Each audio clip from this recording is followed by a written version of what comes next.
Quando me fizeram o convite para estar aqui, eu aceitei. Aí depois duas perguntas ficaram martelando na minha cabeça, né? Por que me chamaram? E a segunda, por que eu aceitei? Né? Porque é um desafio muito grande, né? Uma coisa é a gente falar da comunidade onde a gente está servindo lá, né? As pessoas já acostumadas com a gente, né? A outra coisa é falar por 2 dias para outra comunidade com um monte de pastor e o bispo lutando aqui me olhando, né? É um desafio grande. Só tem um cameraman aqui. Tá bom, é um cameraman só. E a outra coisa é que viriam outras famílias de lá, né? Mas quando elas souberam quem era o pregador, desistiram.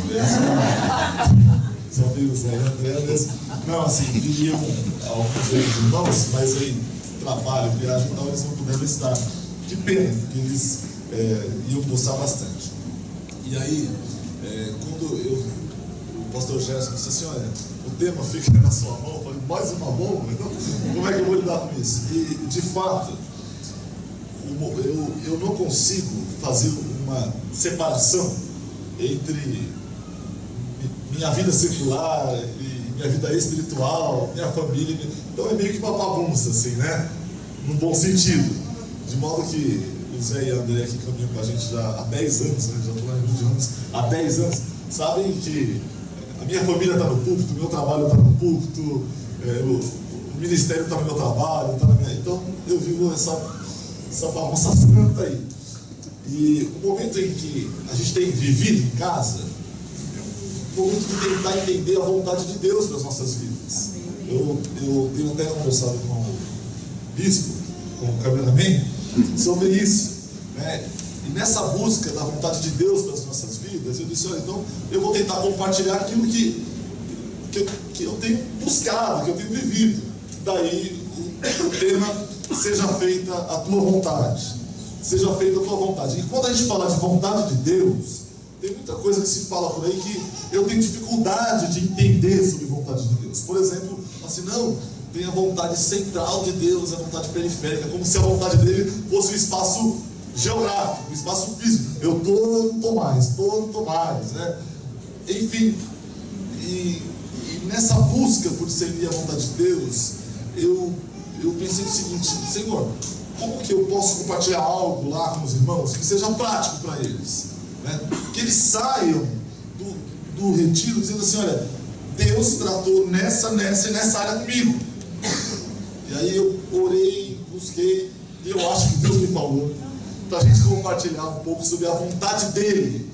Seja feita a tua vontade, né, na nossa família, porque todo mundo aqui, maior ou menor, com muita gente, ou individualmente, vive no contexto de família. Amém? Seja feita a tua vontade na minha vida, porque tanto o céu quanto todos estão vivos, né? Está todo mundo vivo. E também seja feita a tua vontade no meu trabalho. E quando eu pensei em trabalho, eu não estou falando em vida profissional, eu estou falando em trabalho. Em qualquer trabalho. Trabalho que se faz em casa, trabalho que se faz na igreja, trabalho que se faz de modo remunerado, profissionalmente.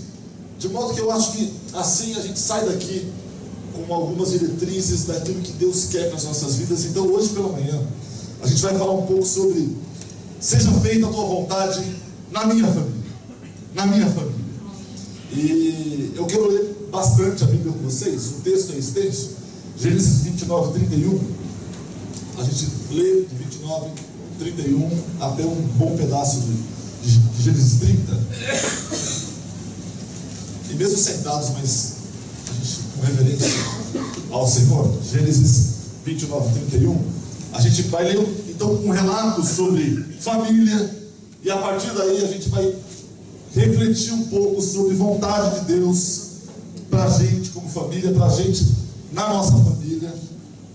Gênesis 29, 31, né? Alguns abrem a Bíblia, outros pecam a Bíblia, né? O mundo está mudando. Diz assim: veio pois o Senhor, que Lia era desprezada, abriu sua madre, porém Raquel era estéril, e concebeu Lia e deu à luz a um filho e chamou-o Rúben, pois disse: porque o Senhor atendeu a minha aflição, por isso me amará o meu marido. e concebeu outra vez, e deu à luz um filho, dizendo: porquanto o Senhor ouviu que eu era desprezada, e deu-me também este, e chamou-o Simeão.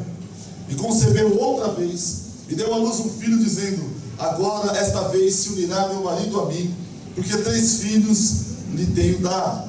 Por isso chamou-o Levi. E concebeu outra vez, e deu à luz a um filho, dizendo: esta vez louvarei ao Senhor.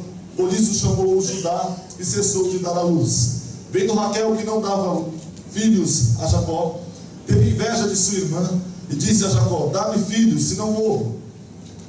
Então se acendeu a ira de Jacó contra Raquel, e disse: estou eu no lugar de Deus, que te impediu o fruto de teu ventre? E ela disse: eis aqui a minha serva Bila, coabita com ela, para que dê a luz sobre meus joelhos, e assim receba filhos por ela. Assim lhe deu a Bila, sua serva, por mulher, e Jacó a possuiu. E concebeu Bila, e deu a Jacó um filho. Então disse Raquel: julgou-me Deus, e também ouviu a minha voz, e me deu um filho. Por isso chamou-lhe Dan. E Bila, serva de Raquel, concebeu outra vez, e deu a Jacó o segundo filho.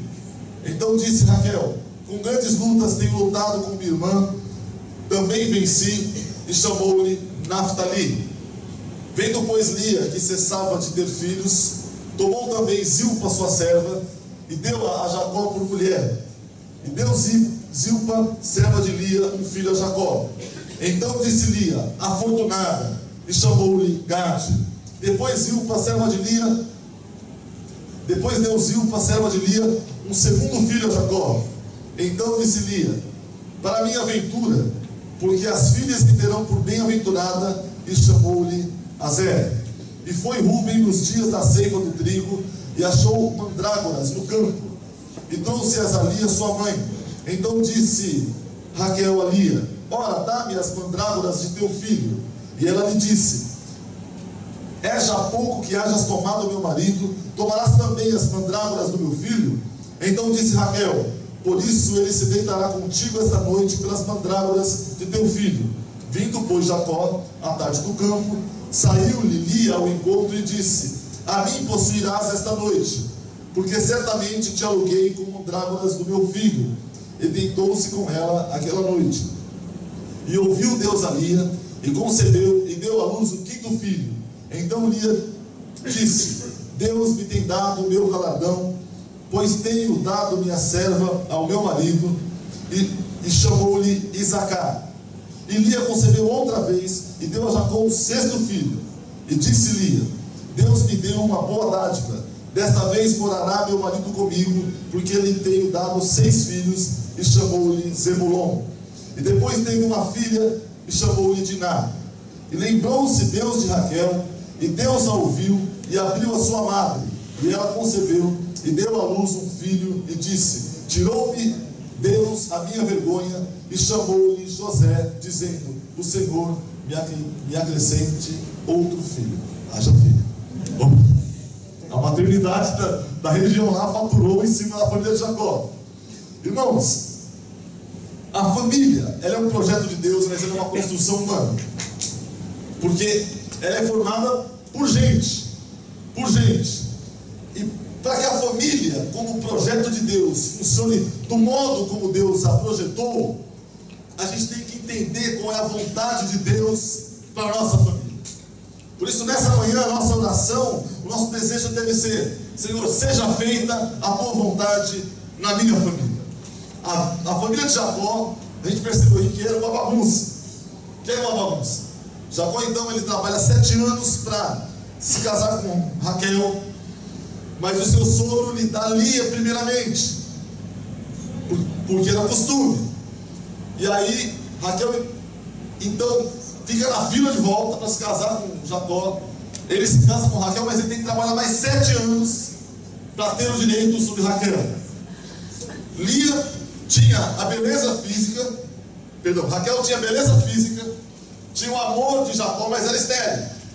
Lia tinha algum problema de visão, era a mais velha, mas era fértil. Não era a amada de Jacó, mas era fértil. Então, à medida que Lia ia tendo filhos, ela ia cutucando a irmã estéril. Mas a irmã Esther também cutucava Lia, porque falava, não, ele ama a mim. E assim a família foi se desenrolando, ao ponto de elas se trocarem, porque pelo jeito tinha um rodízio de Jacó, né? Placas finais 1 e 2, segunda-feira na casa de Lia, 3 e 4 na casa de Lia. Então tinha um rodízio.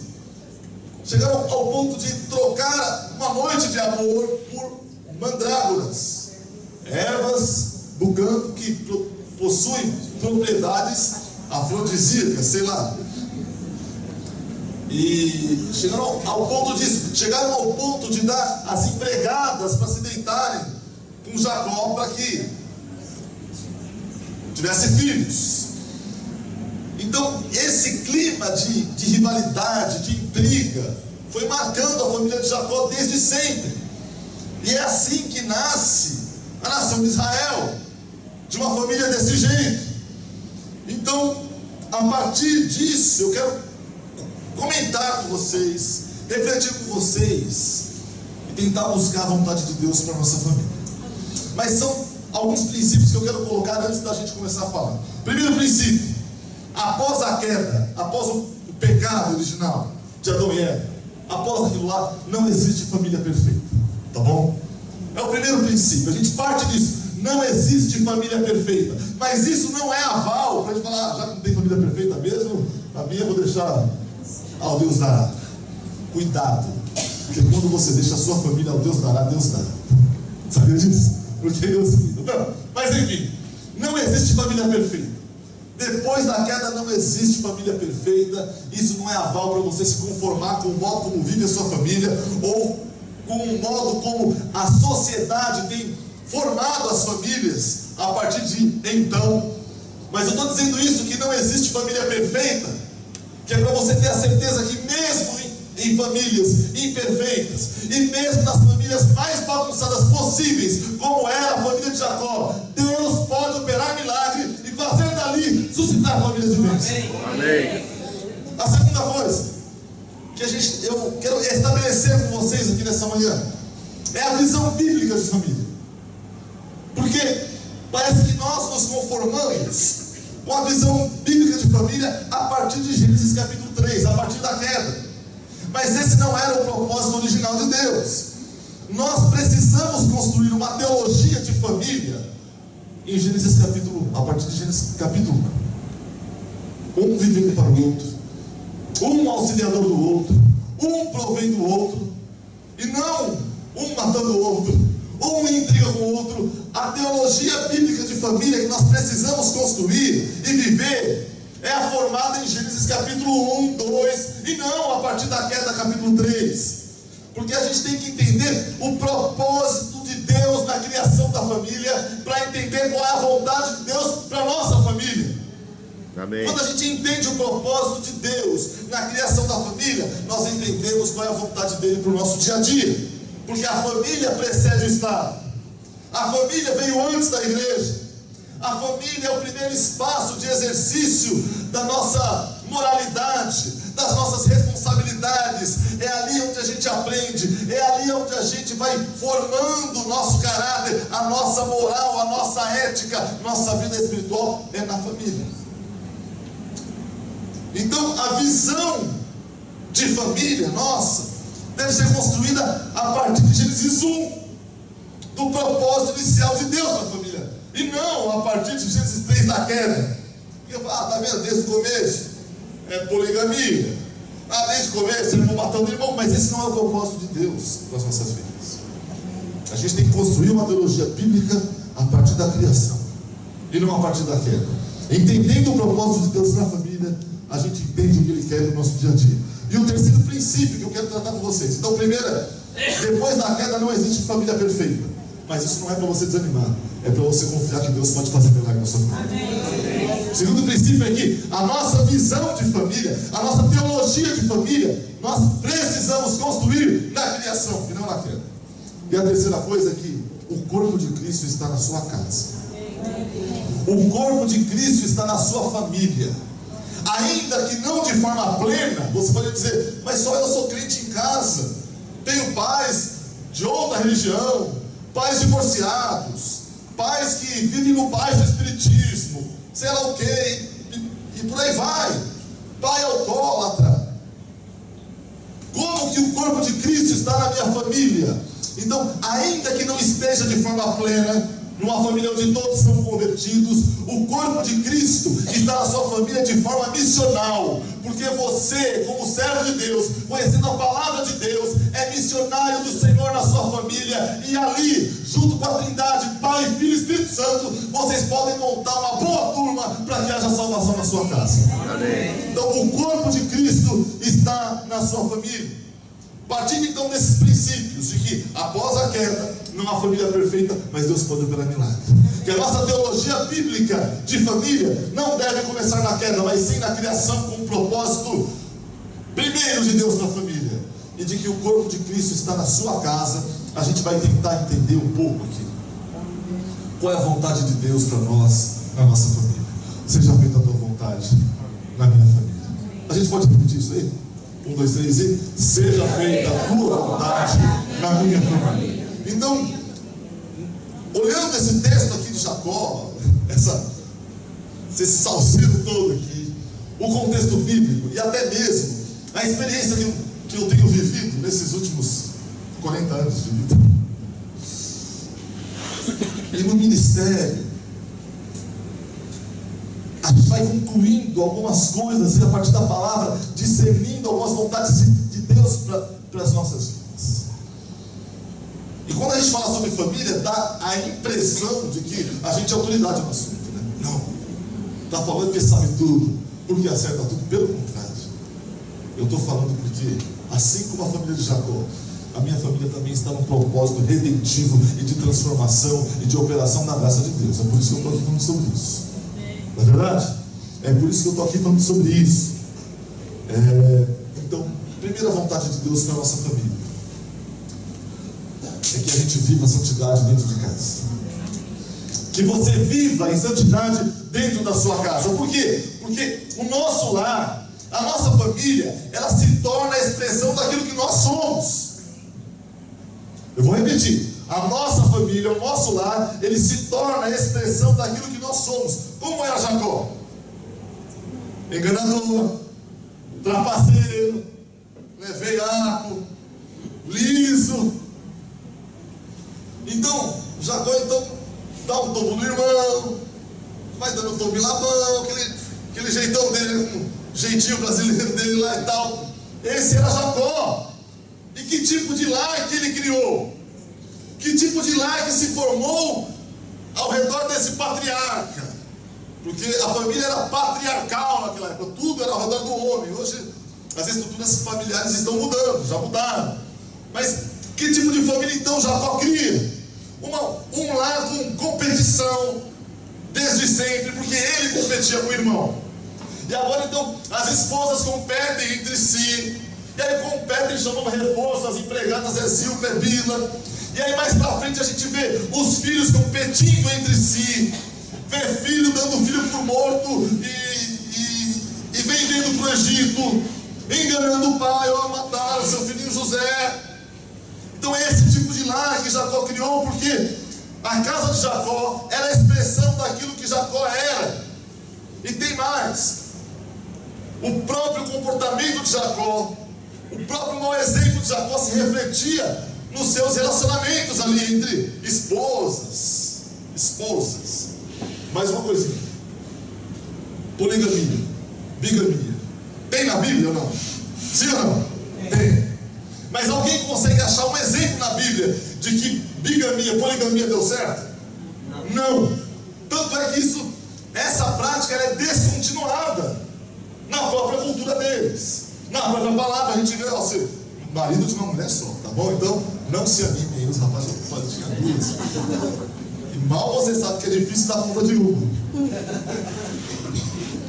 É difícil dar conta de uma, quanto mais duas. Então, veja que Jacó, ele era mau exemplo em muita coisa. E o que eu tenho percebido é que geralmente, quando a gente é mau exemplo, fora de casa e dentro de casa, a gente perde, sabe o que? Autoridade. pouco tempo eu sou pai, né? Há 12 anos só. Então, eu ainda estou no processo de aprendizado. Eu me lembro que quando minha esposa ficou grávida, o bispo comentou: olha, a tarefa mais difícil da vida é criar filho. E é verdade. É verdade. É criar filhos. É um desafio, mas é um sacerdócio. É um ministério. Então, eu ainda estou aprendendo, mas o que eu percebo na minha paternidade, e olhando também assim as pessoas que convivem, é que quando você está errado, quando você está dando mau exemplo, quando você está em pecado, você perde a autoridade dentro da sua casa. Olha a bagunça que era a casa de Jacó, e ele fala o que? Nada. Ele se posiciona de que forma? Nenhuma. Perde a autoridade. Não tem autoridade para exortar filho. Não tem autoridade para chamar a esposa para conselho, para uma conversa sadia e para consertar os rumos da família, porque está em pecado, é mau exemplo, não toma a sua postura. Irmãos, escutem uma coisa: quem é pai e mãe aqui não deve ter medo de pedir perdão para os filhos. Amém. Não tenha medo de pedir perdão e dizer: filho, eu errei. A macharada aqui, né, os machos, nós não devemos ter medo de pedir perdão para a esposa e dizer: bem, eu errei. Porque quando a gente carrega o peso da culpa, do pecado, do mau exemplo, a gente perde a autoridade dentro de casa. Aí o mundo vai desabando e a gente não consegue fazer nada. E aí aquilo que deveria ser autoridade vai virar o quê? Exercício de poder. Aí é gritaria, é pancada, é quebra-quebra, porque não consegue resolver com autoridade, com palavra, com exemplo. Quando a gente é mau exemplo, quando a gente está em pecado, a gente perde sensibilidade. Olha o versículo 2 do capítulo 30. A esposa chega quebrada: olha, Jacó, eu não consigo ter filho, que Deus se esqueceu de mim. Ela está aflita. Era aquilo que ela mais queria.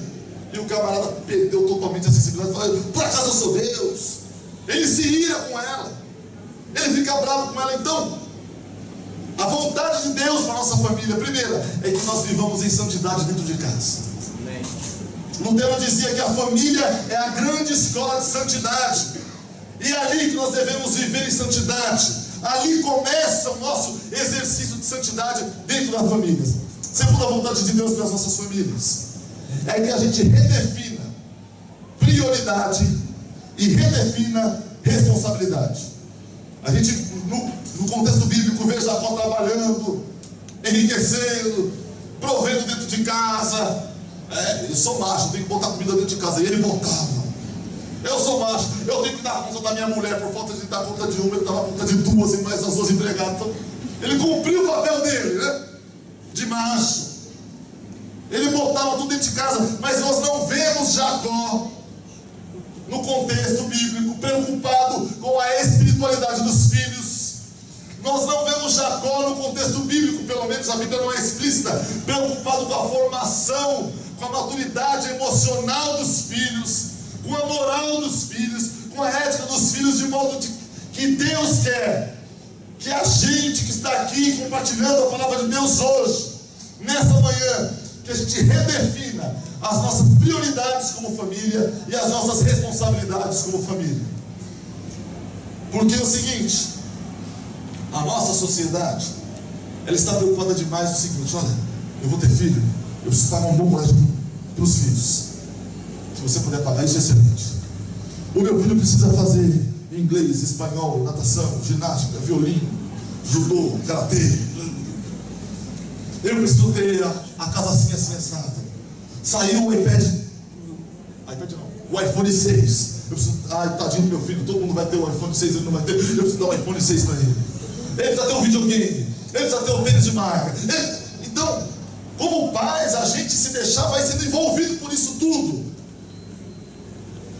A viagem de férias, é isso, é aquilo outro, é o conforto, é sei lá o quê. Mas a gente precisa redefinir nossas prioridades e as nossas responsabilidades dentro de casa. Amém. Porque se o nosso referencial de família é a criação e não a queda,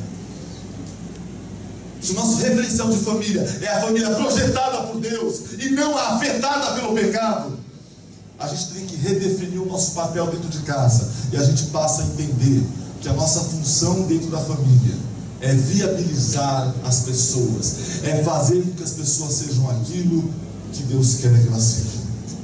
Amém? A minha função como pai, além de trabalhar, de prover, botar comida em casa, de ajudar na educação, de abrir lata de azeitona, vidro de azeitona, de parafusar o que desparafusou. A minha função é fazer com que os meus filhos e a minha esposa sejam aquilo que Deus projetou que eles fossem. A função da mãe não é só cozinhar, lavar, passar. E ainda mais quem inventou essa dupla militância. Ontem a gente falava sobre isso. Eu, o bispo, o pastor Marinho, o Zé e a Andréia. Porque agora a mulher é independente. Na verdade, criaram uma dupla militância, porque ela acumula aquilo que ela fazia, mas aquilo que ela tem que fazer fora de casa hoje, né? Então, a função da mãe não é só fazer tudo o que ela fazia, mais do que a sociedade pede que ela faça hoje, mas é fazer com que os filhos e o esposo sejam aquilo que Deus quer que eles sejam. Amém? Essa é a vontade de Deus, que a gente redefina as nossas prioridades, redefina o nosso papel como família. Porque Jacó cumpria de provedor, ele cumpria lá de cuidar da mulherada, de dar conta da mulherada. Mas não é só isso. Deus quer que você seja um instrumento dele, para que os seus filhos, a sua esposa, o seu esposo, os seus pais sejam aquilo que Deus projetou que eles fossem. Porque o nosso referencial de família é a criação e não a queda. Terceira vontade de Deus para nós, como família. Isso tem a ver mais, por enquanto, com aqueles que já são pais. É o seguinte: não vamos jogar o peso das nossas frustrações sobre os nossos filhos. Não vamos jogar o peso. Vamos ver uma coisinha aqui. A cada filho de Jacó que nascia, eles tinham um nome. Lhes era dado nome. Então vamos lá. Rubem, o Senhor atendeu minha aflição, por isso agora me amará o meu marido. Simeão, o Senhor ouviu que eu era desprezado e também me deu este. Levi, agora dessa vez o meu marido vem para mim. Judá, dessa vez eu louvarei o Senhor. Dan, julgou-me Deus e também ouviu minha voz e me deu um filho. Naftali, com grandes lutas tenho lutado com a minha irmã e tenho vencido. Gade, afortunada. Azer, para a minha aventura, porque as filhas me terão por minha aventurada. Isacar, Deus me tem dado o meu galardão, pois tenho dado a minha serva ao meu marido. Zebulon, Deus me deu boa dádiva, desta vez morará comigo meu marido.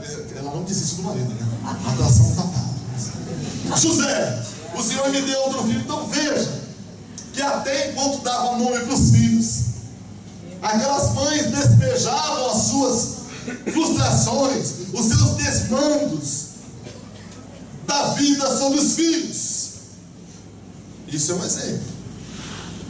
Mas muitas vezes, no nosso dia a dia, a gente está jogando sobre os nossos filhos o peso da frustração que foi minha, o peso da decepção que foi minha,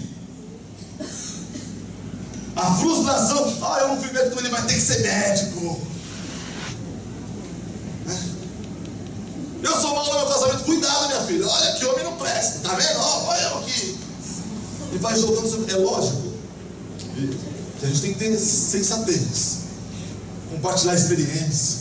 Olha, o pai passou por isso, veja aquilo. Olha, na minha juventude eu também, mas não foi assim.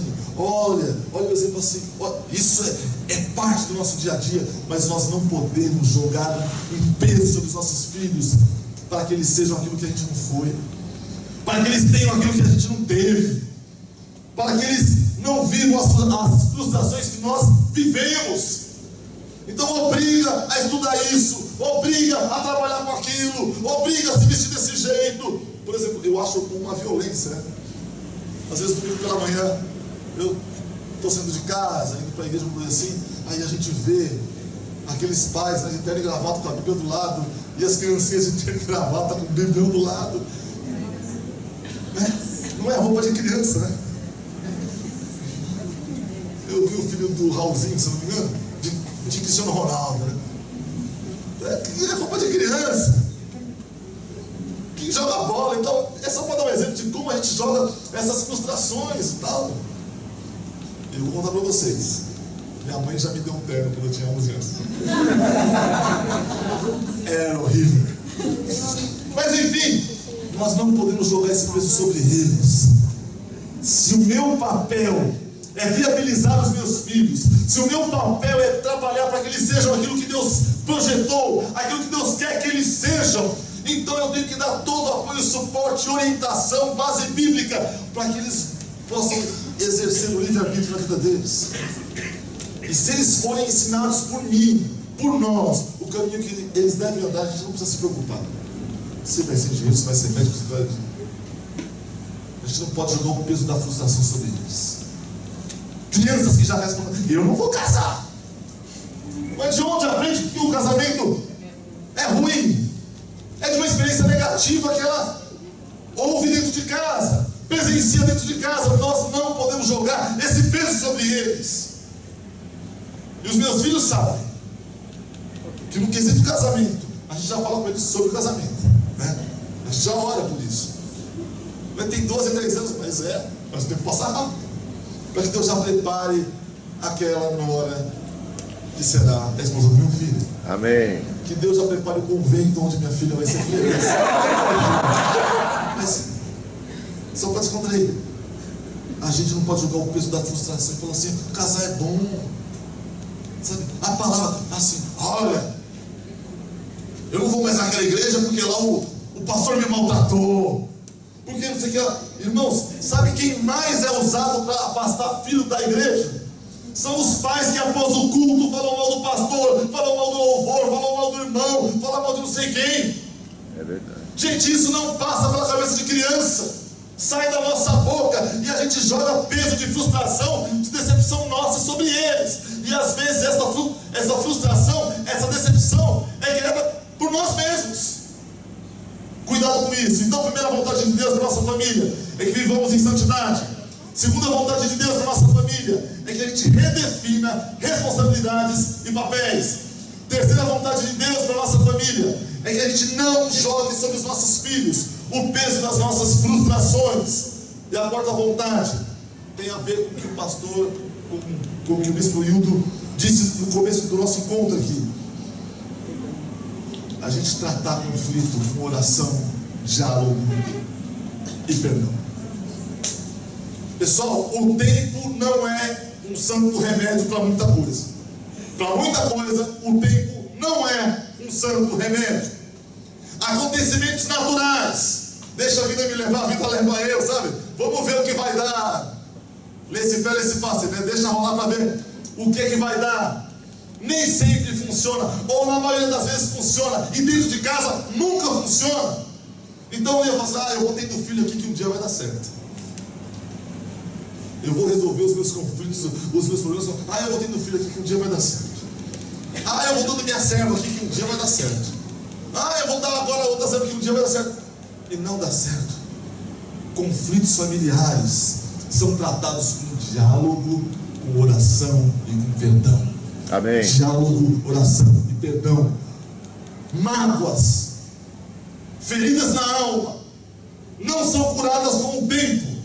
Acontecimentos naturais não vão resolver. Presentes não vão resolver. Viagens não vão resolver. É necessário conversar, orar, pedir perdão, perdoar e recomeçar. O tempo não é um santo remédio.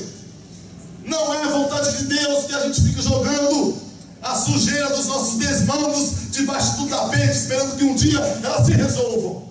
É necessário você chamar a esposa, chamar o filho, chamar os pais, orar, sentar, conversar, pedir perdão, perdoar e recomeçar tudo de novo. Vamos começar do zero. Não deixe o tempo tentar resolver as coisas, porque às vezes só piora. Aí eu corto minha mão, eu estou com um corte aqui na mão. Eu falo, deixa que depois sai. Eu não quero passar aquele que ardia, qual era? Metiolate. Metiolate. Mamãe, passa mercúrio. Eu não arde. Eu preferia sair todo roxo de violeta. Na minha época tinha violeta, né? Tinha. Se é todo roxo de violeta, eu não queria o ventilador que ardia. Então como eu não quero tratar isso aqui, eu vou deixar. Isso pode infeccionar. Isso pode piorar. Isso pode me causar um problema tremendo depois. Irmão, irmã, jovem e jovas, vocês precisam pegar o boi pelo chifre, encarar de frente, chamar para conversar. No país de presidenta, né? É jovem e jovem. Chamar para conversar, tentar resolver antes que seja tarde. Não deixa para amanhã. Não se põe o sol sobre a vossa ira. Quem é casado aqui, levanta a mão. Nunca durma brigado. Pastor Dominio Bento Paulino foi meu pastor. Quando eu fui casado, ele falou assim: Alexandre, eu vou te dar um conselho. Nunca durma brigado com a sua esposa. Nunca durma brigado com a sua esposa. Resolve o negócio. Faz aquilo que diz aquele louvor lá. Se de dia a gente briga, como é que é? Nada de ficar dando puntada para empurrar, botar o pé gelado para... Resolve a situação. O tempo não é um santo remédio. O tempo que você gasta brigado, o tempo que você gasta com falta de perdão, o tempo que você gasta com mágoa, você poderia gastar com sorriso, com alegria, com dança, com festa, com júbilo. E você está perdendo. Então, vontade de Deus é que a gente resolva o mal resolvido, com oração, com compreensão, perdão e diálogo. Amém. E não carregar raiz de amargura. Eu estou terminando.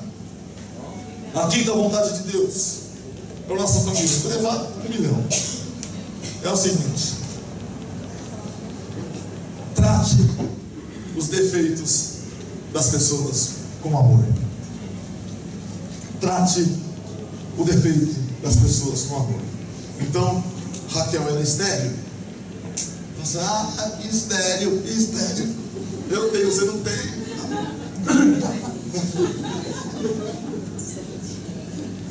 A Lia sabia ter filho.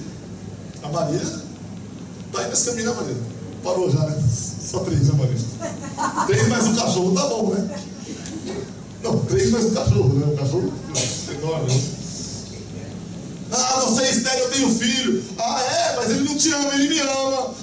Mas a minha serva vai dar o filho para ele. Mas eu também tenho serva. Então, uma atacando o defeito da outra, uma atacando a debilidade da outra. E isso não é vontade de Deus para as nossas vidas.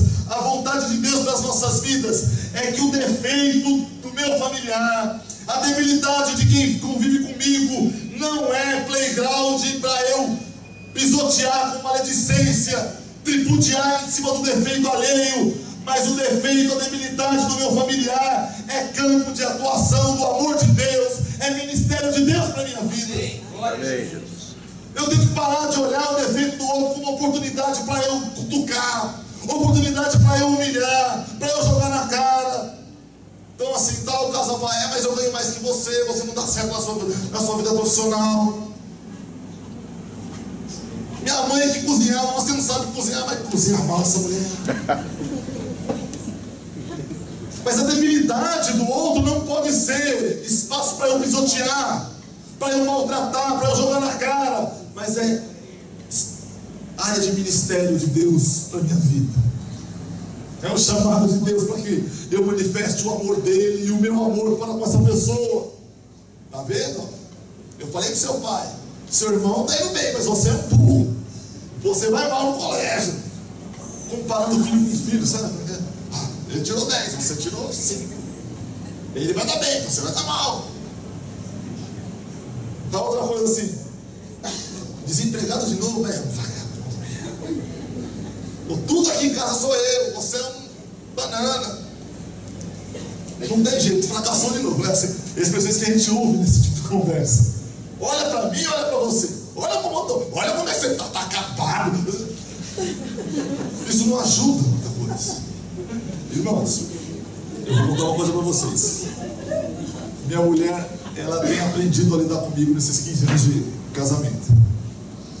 Então, eu tenho facilidade de decorar telefones, nesse meio, poesia, eu gosto de decoro, mas coisa para fazer em casa, minha mente é tão fraca. Precisa tocar lâmpada. Tá, eu vou. Vamos tocar lâmpada. Tá, eu vou. Precisa tocar lâmpada. Aí o que foi que ela fez? Comprou um quadro. Foi lá no Etna. Comprou um quadrinho, tirou a chave embaixo e no quadro ela coloca: trocar a lâmpada. Ele está me ajudando. E Deus criou o WhatsApp. Não se esqueça de comprar lâmpada. Irmãos, nosso casamento foi salvo. Por quê? Nós precisamos tratar a debilidade do outro com amor e não como um meio de pisotear, de se sobressair. A gente joga no mesmo time. O Ben Alves tem um texto dele que ele fala da diferença entre casamento tênis e casamento frescobol. Alguém que já leu isso? Tênis e frescobol. Como é que é o jogo do tênis? Quanto pior a bola que eu mandar, é melhor para mim. Quanto pior para ele, melhor para mim. A derrota dele é a minha vitória. Quando a bola cai lá, eu venço. A minha alegria é a derrota dele. Esse é o tênis, é o jogo de tênis. O casamento tênis. Mas o casamento frescobol, como é? Se uma bola vem torta, eu vou me esforçar para devolver redondinha. É não cair a bola. Não pode cair a bola. Quando um perde, os dois perdem. A derrota de um é a derrota dos dois. Enquanto um se esforça para que o outro receba a bola e os dois vão se esforçando para a bola não cair, vai tendo jogo, vai tendo alegria, vai tendo graça. E o que Deus quer para a sua vida é um casamento frescobol, é uma família frescobol. Não deixa brecha para que o outro caia. E se o outro cair, se o outro pisar na bola, se o outro errar, haja como instrumento de Deus na vida para: olha, amor, vem cá que eu vou te ensinar. Isso não é um porta-toalhas, isso é uma cama. Isso é um porta-toalhas. Uma vez, duas, 10 vezes. Aí dá risada. Mas essas pequenas coisas estão minando muita gente. Viu, Cristina? Fala, Alexandre. Fala.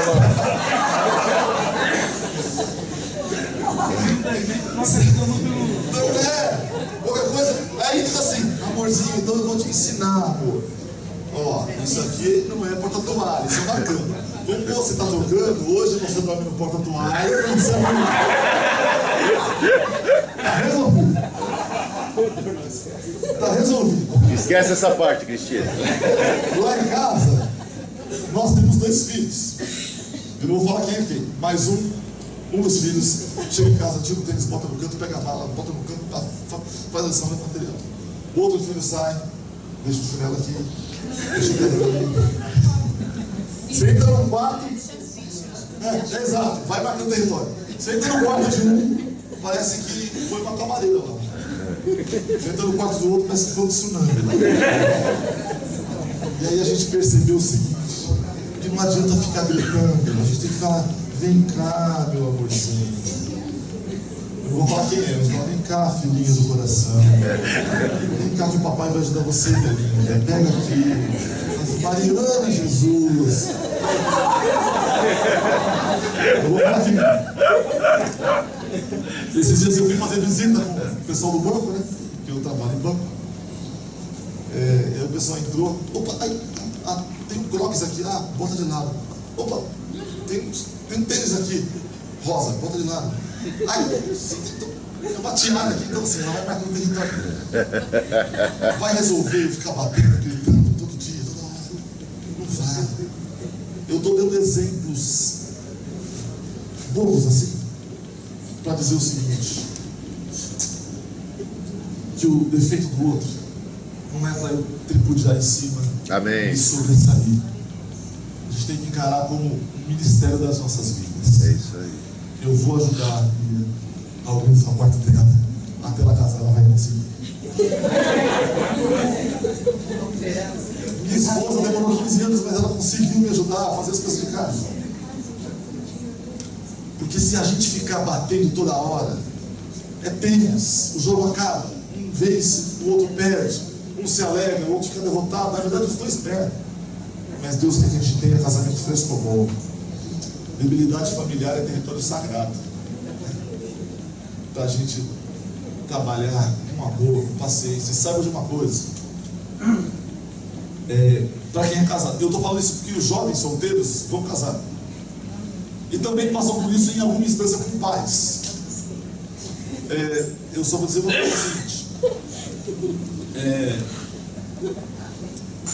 A moça chegou para o pastor e falou assim: ai, pastor, o meu marido é um bananão, não faz nada em casa, fica lá no sofá, sabe? Dá um tendinite no dedo, tenta trocar o canal. Passa lá e tal.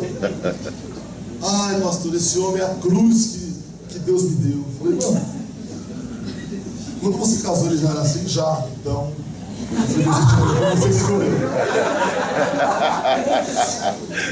Se você escolheu, arca com isso, otimiza isso. Se não quer ver a bagunça, pega uma cabaninha da Dona Mônica, constrói ao redor dele, deixa ele lá dentro. Mas é isso, exato. Comprou, agora abraça. Escolher. Então, a gente não pode ficar descartando pessoas como se fossem coisas. Eu não posso ficar pisando no pescoço do outro porque ele tem algumas limitações. Nem todos têm o mesmo ritmo, nem todos têm a mesma disposição. É ou não é? É verdade. Nem todos têm a mesma disposição. E quando eu vim me casar, eu ficava muito preocupado assim, porque aí teve um dia que eu procurei minha pastora, pastora Nozina. Tem a irmã dela aí, eu já ia falar mal. Pastor, eu fico vendo, será que minha mulher é isso, aquilo outro. Ela ficou me ouvindo assim: olha aqui, nego, vou te falar uma coisa. Você não vai casar com a sua mãe, não.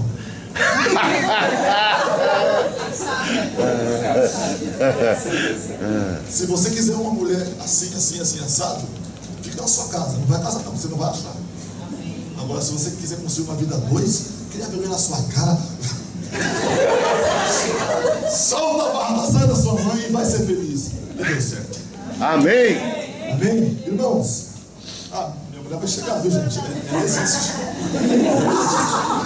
Vão lá no meu Facebook pra vocês verem. Tem foto dela lá. Vamos chamar a pastora Dalzira para dar aconselhamento. Isso, exato. Quer saber de mais uma coisa que eu estava lembrando essa semana? Quarta-feira eu estava fazendo um aconselhamento pré-nupcial de um casal que se casa dia 27/9. Na verdade, a gente estava vendo a cerimônia do casamento. E aí o casal construiu a vidinha deles, vão se casar agora. E aí eu perguntei assim: ai, que legal, tá tudo certinho, então tudo certo. Aí minha mulher xereta falou assim: vocês vão viajar? Vamos. Pra onde? São Paulo, Londres. Depois pra não sei onde, depois pra não sei onde. Aí quando o casal foi embora, eu fiquei lembrando. Porque essa família veio de Vila Moraes para Angra de Ramos. A gente vai trocando, eu mando o Rodrigo Manga. E eu estava lembrando que a pastora Dalzira, durante a semana, achava a jovem na igreja e falava assim: ô meu filho, você está fazendo o que aqui? Eu vim pro culto. Não, você tem que ir para a escola.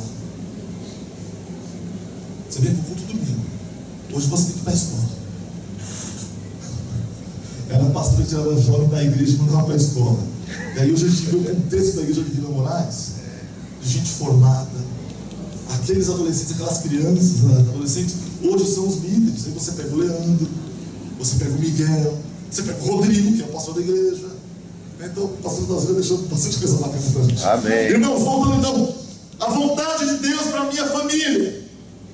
Seja feita a tua vontade na minha família. Então é o seguinte, resumindo: vontade de Deus para a sua família. Vive em santidade dentro da sua casa, porque você é o corpo de Cristo dentro da sua família. Amém. No meio dos demônios, seja você sal da terra e luz do mundo dentro de casa. Vontade de Deus para a sua família. Redefina as suas responsabilidades e as suas prioridades, porque a sua visão bíblica de família tem que ser da criação e não a da queda. Logo, você é chamado para viabilizar as pessoas da sua casa e trabalhar para que eles sejam aquilo que Deus quer que eles sejam. Amém, Jesus. Vontade de Deus para a sua família. Não use seus filhos para compensar os seus traumas. Ensina no caminho que deve andar e vai tocando a vida. Quarta vontade de Deus para a sua família: trate os conflitos com oração, diálogo, perdão, compreensão. Não deixa criar raiz de amargura. O tempo não é um santo remédio. Você está perdendo tempo quando você está brigado. Você está perdendo tempo quando você não confessa as suas culpas. Você está perdendo tempo quando você... Irmãos, assim, eu erro bastante, sabe? Eu piso muito na bola. E aquele curso de educação de filhos, a maneira de Deus, salvou minha vida. Salvou o meu relacionamento com minha filha. Isso até me emociona, porque Mariana, aí chegou a lição que ensina que a gente tem que respeitar o universo particular do nosso filho. Ele tem o jeito dele, o jeito de ser dele. Quando eu comecei a ler aquela lição, fiquei mal dias. Meu Deus, eu estava acabando com a minha filha. Ao ponto que diziam assim: ah, você parece seu pai. Não, parece minha mãe. Loira do cabelo crespo e branca. Parece minha mãe. E aí eu fui lá, pedi perdão, porque eu não estava sabendo ser um bom pai. Ainda não sei, mas a gente vive muito melhor. Amém. Nossa relação está restaurada. Amém, Jesus. Eu aprendi a não ter... Eu não gosto de rasgar cedo. Mas essa lição eu aprendi com o Zé Hilton. Num encontro de pastores, ele abriu um encontro de pastores pedindo perdão porque tinha perdido a mão com o filho dele. Assim, ó, quero começar pedindo perdão para vocês, eu vou pedir perdão para ele, não sei se já tinha pedido, porque tem uma situação assim, assada com meu filho, e eu me excedi e tal, eu preciso pedir perdão. Lembra disso? Não? Eu aprendi. A gente tem que tratar conflito com pedido de perdão, não deixa para amanhã. E eu quis colocar essa mensagem a um tijolo aqui, que é para, se possível, ainda aqui, você já começar a se reconciliar com seus familiares aqui. Aleluia. Não deixa para amanhã. Porque a gente não sabe até quando a gente vai ter. Enquanto a gente tiver, a gente tem que ter da melhor maneira possível. A gente estava conversando nesse velório e eu disse para o Jamil, que é o filho da mulher que faleceu, eu falei: Jamil, Deus te deu a chance de honrar sua mãe até o último dia de vida dela. Deus te deu essa chance. E você conseguiu honrar. Você não vai carregar: ah, eu não podia ter dito, eu deixei de ter falado. Não, faz isso hoje. Eu perdi minha mãe faz 4 anos. Eu sinto uma falta lascada daquela velha chata, brava. E eu estava dizendo até para a senhora, minha mãe, eu vou dizer, era feia, viu? Mas era minha mãe. Eu estava dizendo para a Vera, que é uma senhora lá de Rio de Janeiro, velhinha, como você é linda, velhinha. Eu falei: ô Edson, sua mulher é tão linda. Eu chamei o Fabiano, ela já é vó e vai ter o segundo neto agora. Fabiano, boy, como sua mãe é linda. Ô velho, você é tão linda. Olha, eu vou dizer, minha mãe era feia, mas eu amava. Eu queria dizer, eu sinto uma falta danada. Mas é verdade.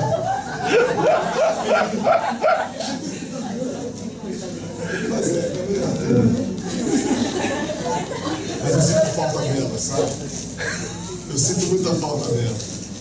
Então, se você tem mãe, tem pai, não deixa de beijar, não. Não deixa de abraçar.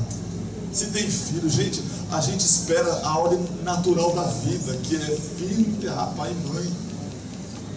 Mas pode acontecer de que essa ordem se inverta. Então, os meus filhos já sabem, estou um pouco me lixando para eles. Eu fico beijando, abraçando, chego na porta do colégio lá, o Lucas beija rapidinho e sai do carro. Beija e sai. Ei. Eu não sei até quando a gente vai se ter aqui. É verdade. A gente vai se rever no céu. Mas enquanto está aqui, não deixa de dizer que ama, não deixa de pedir perdão. Deus não quer isso com a sua vida, Deus não quer isso com a sua família. Trate as debilidades com amor, porque não há família perfeita. Amém?